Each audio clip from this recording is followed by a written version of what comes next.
It's been a while now since the release of Shadowkeep, and hand cannons got a pretty big overhaul. Of course, they did get a recoil animation change, which is pretty significant specifically for the controller players, but more so, and perhaps a little bit more impactfully, they did get some range changes and, more so nerfs. The recoil and animation changes brought forward a lot more consistency, but at the cost of range with some of the changes. In this video, I want to take a look now and share my thoughts on the pros and cons of the hand cannon range nerfs. I'm going to try and bring forward the best points I can in terms of pros and cons and try and be as objective as I possibly can. I know that there are many of you out there that absolutely love hand cannons, and lots of Destiny players love hand cannons, and even some, the PvP players, prefer a more hand cannon centric metagame. And I hear you guys, I absolutely love hand cannons as well. They are my most used weapon as well. However, again, I do want to try and be as objective as I possibly can in discussing the benefits and the downsides of these range nerfs. I do also want to quickly mention that I will most likely do a standalone video for some of the concepts I mentioned in this video, but having wanted to share my thoughts for a while now and wanting to talk about the hand cannon ranges after playing them for so long and how they're behaving currently in a simple pro and con kind of format, I'm not going to have the time to go into each of those things pretty in depth. So let's start things on a high note and talk about the good that came out of these range changes. So firstly, these range changes on hand cannons open up other weapons. Mainly, I want to say the most impacted by this were scout rifles and auto rifles. Previously to Shadowkeep, scout rifles had very little engagement ranges that actually warranted using them.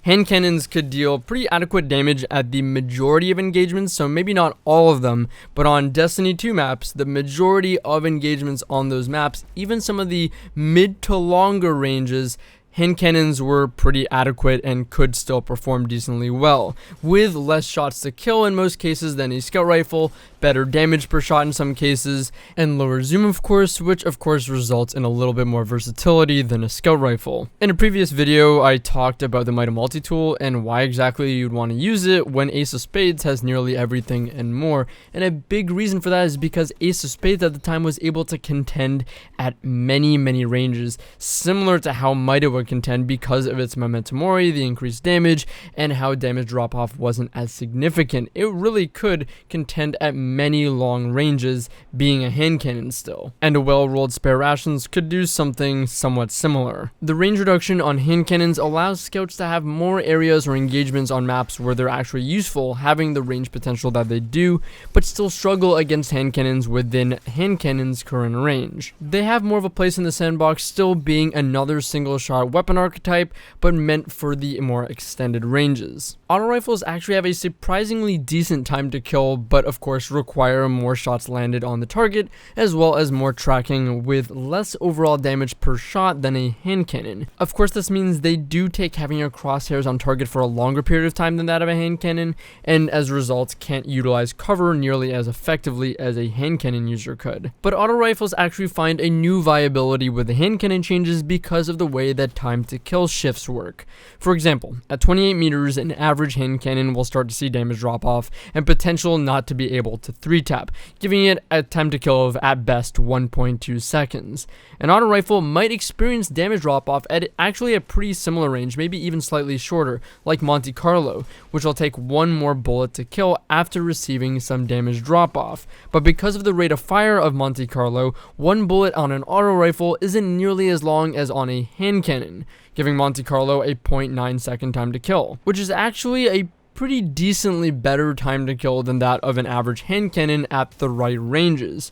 Also, because the damage drop-off on autos isn't quite as sharp as hand cannons, Monte Carlo, or just the average auto, will maintain that TTK shift for a longer range than that of a hand cannon. Again, this opens up a bit of viability for auto rifles, giving them a pretty competitive time to kill at decent ranges, but still at the cost of not being able to play cover as effectively and needing to play specifically in that range to be at their best. Finally, I think this also promotes other weapon combinations viability, as a hand cannon and a shotgun isn't as much of a jack of all trades as it once was. That weapon loadout or that combination requires you to play far more aggressively now to make the most usage out of it and be as, again, effective with it as you possibly can be. Again, going back to something I mentioned in a video about the Meta combo, a big thing for the Meta combo was that with a hand cannon and a shotgun, you don't really need much more than that. It really does cover the majority of your ranges, but now because that loadout is a little bit more restricted and requires you to play a little bit more effectively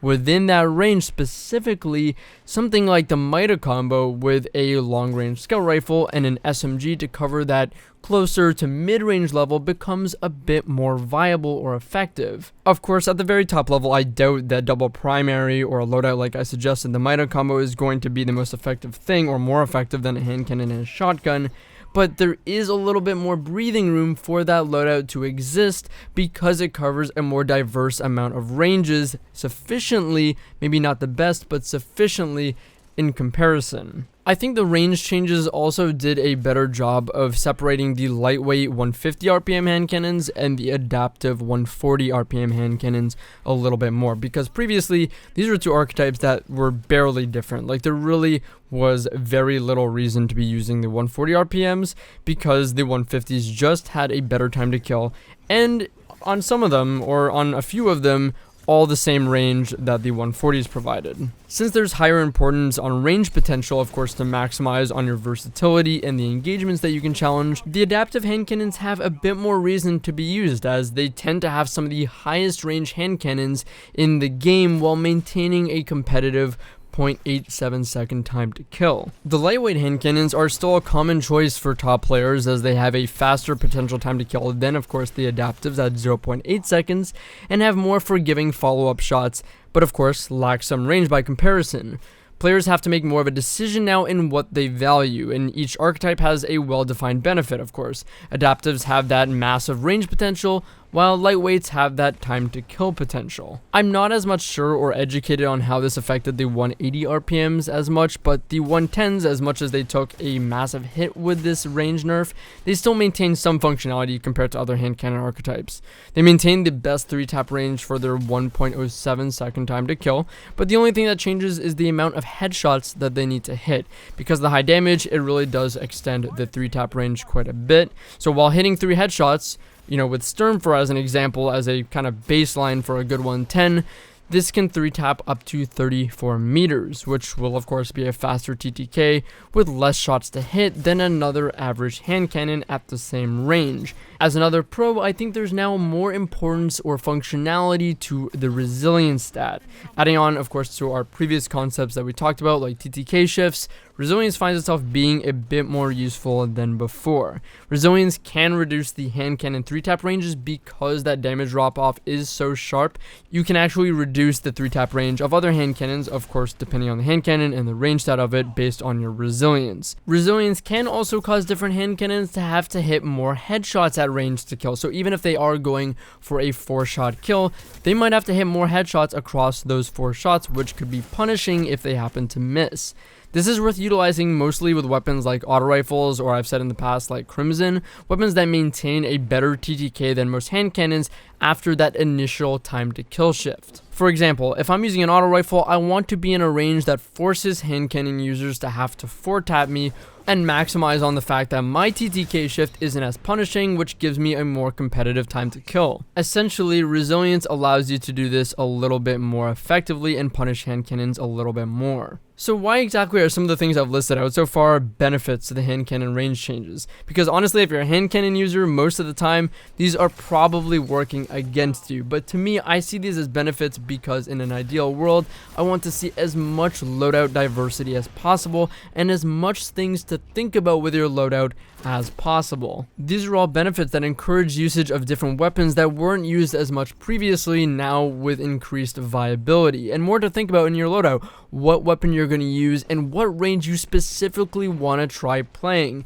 And you have to pay attention to the damage output of your weapon. Maybe your resilience value matters a little bit more with that weapon. There's a lot more to think about, I think, and that helps diversity and building loadouts. Now let's talk about what I think is the not so great, the cons to these range changes. And I think firstly, hand cannon range feels a bit too niche right now. So we're going to take a look at this chart, and I'll probably reference this in future videos, but myself, Cam, Like Twice, and a few others really tested as many weapon ranges as we could, and different archetypes with the best in class compared to the average representative, and other things like even time to kill shifts in some cases. So we're going to be referencing this little visual here. I think hand cannon range is just a bit too niche for my liking. I think in the closer ranges, they are pretty well challenged by some SMGs within that 20, 22 meters maybe. And even some of the higher ranges SMG, I'm looking at you NTAP, being able to cut into hand cannon range because, again, NTAP starts getting damage drop off at about 25 meters,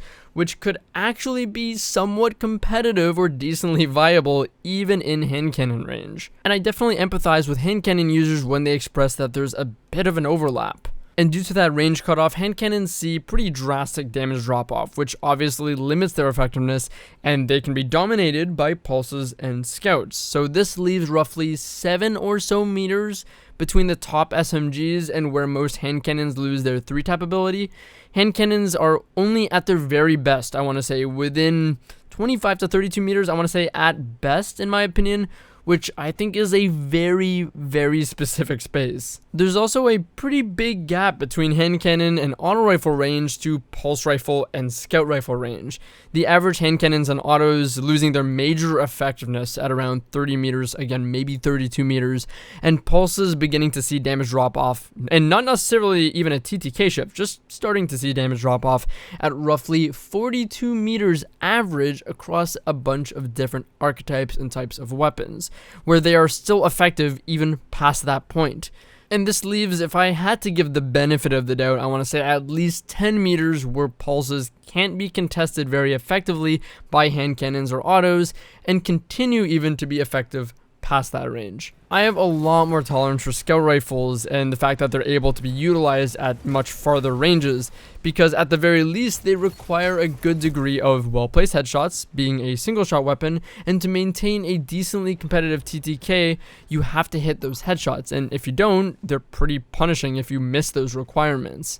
I don't, however, have that same tolerance for pulse rifles considering the range they currently have and how forgiving they appear to be. I'd like pulse range to be reduced, and I know that might leave scouts in a place that they become the kind of sit back weapon, but I mean, I wouldn't be opposed to scout range being condensed either, but that could then potentially leave snipers uncontested in most cases, so I don't really know what the solution is here. Another con about the range changes is now, of course, that range perks become more essential or mandatory on hand cannons. Perks like rangefinder, explosive rounds, and stacking those range boosts like accurize and full bore become far more of a necessity to have that best range and, of course, versatility possible on your hand cannon. And this means that the exotic hand cannons that usually lack these options get punished more and become less viable and, of course, less used compared to the legendary hand cannon options that not only have these range perks available but also have them potentially stackable for a greater effect, looking at the better devils with max range and explosive rounds and rangefinder. Lastly, with the nature of how scouts and pulses are behaving right now, they do allow for very slow play and can slow down the pace of the game. I think many of you know that I'm a firm believer that each weapon type should have viability, and in an ideal world we should have tons of diversity within the sandbox with lots of decisions to be made behind your loadout. However, currently, with the current hand cannon ranges, pulse rifles and scout rifles allow players to sit back at some potentially extreme ranges and still have a competitive time to kill, and in the case of pulses, still be relatively forgiving while staying in safety, especially from other weapons' competitive ranges. As much as these weapon ranges can slow down the pace of the game, and I somewhat agree, we do have to acknowledge that this is also a core issue with Destiny's game modes and the behavior of them that might not be incentivizing players to move around the map enough or more. Like I said before, I have a lot more tolerance for scouts as they have a more punishing TTK for missing headshots or just shots in general and are kind of designed for that really long range, but pulses continue to get buffs where they are both very forgiving and also have very high range potential. Not to say I disagree with all the pulse buffs, I really like the high impact ones. Ideally, I think the high impacts do take more skill than the other archetypes, but I very much disagree with something like the rapid fires, a very forgiving archetype, getting a buff. I'm not sure what the solution is here, but I can say it feels pretty aggravating to be attempting to move around the map, play a bit more aggressively, but then get deleted from some players just sitting at a very certain angle with long range weapons and just waiting there. In general, it feels that hand cannons and auto rifles require you to push to get into your optimal range, more so than pulses or scouts, but it still feels a bit too difficult to close that gap, and we're severely punished for failing to do so because of such a large gap in range effectiveness. I'd love to see pulses be made less forgiving for the time to kill, and the range brought down further, mixed with maybe a bump in hand cannon and auto rifle range brought up a little bit, maybe a few meters as well. But again, I'm not a designer, so I don't know. Those are just my thoughts. That's just my discussion about it. I hope you guys enjoyed the discussion and my thoughts on this. Again, these are all just my thoughts, and I'd love to hear yours. Let's keep the discussion going in the comments down below, so be sure to leave your thoughts as well so we can continue. Anyways, guys, thank you for watching the video. I'm not going to keep you any longer because this was a pretty long one. I'll see you guys in the next one. Take care.